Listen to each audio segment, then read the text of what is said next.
Le règlement européen relatif aux successions s'applique aujourd'hui dans tous les États membres, à l'exception du Royaume-Uni, de l'Irlande et du Danemark. Le règlement n'est par contre pas obligatoire dans les États tiers. Un État tiers n'est donc pas tenu de reconnaître un jugement ou un certificat successoral européen issu d'un État membre.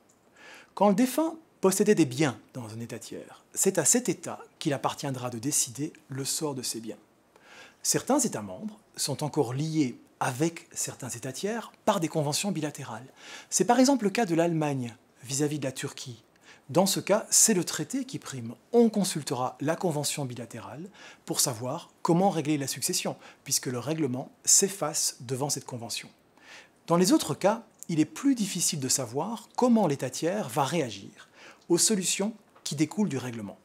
Il n'est pas exclu qu'un État tiers n'accepte pas une solution retenue par un État membre en vertu du règlement, par exemple un choix de loi. Le règlement ne s'applique donc pas dans les États tiers.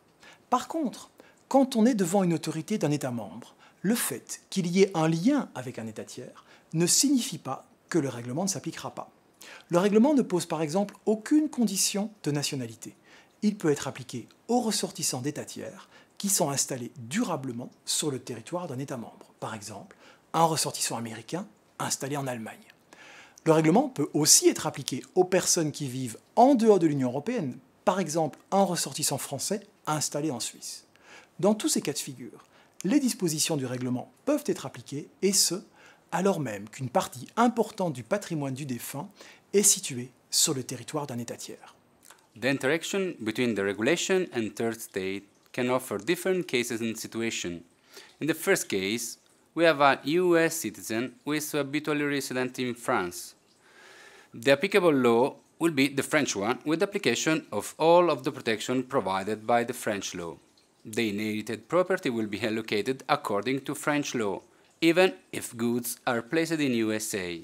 In the second case, we have a British citizen who is living in London, who is leaving movable and immovable property in England and in Germany. English law, which is the last habitual residence of the deceased, regulates the whole succession. In this case, will be two different laws will apply to the succession. The English one will regulate the devolution of movable property wherever they are, and of immovable property located in England. On the other hand, German law shall regulate the devolution of immovable property located in Germany. In the case 3, an Italian citizen is habitually resident in Australia, and there he has his domicile.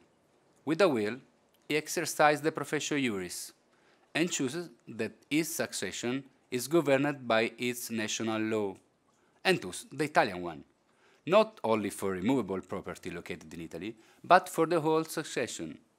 In this case, the effect of the professio juris consists in excluding the existence of the referral, achieving thus the unity of jurisdiction and applicable law.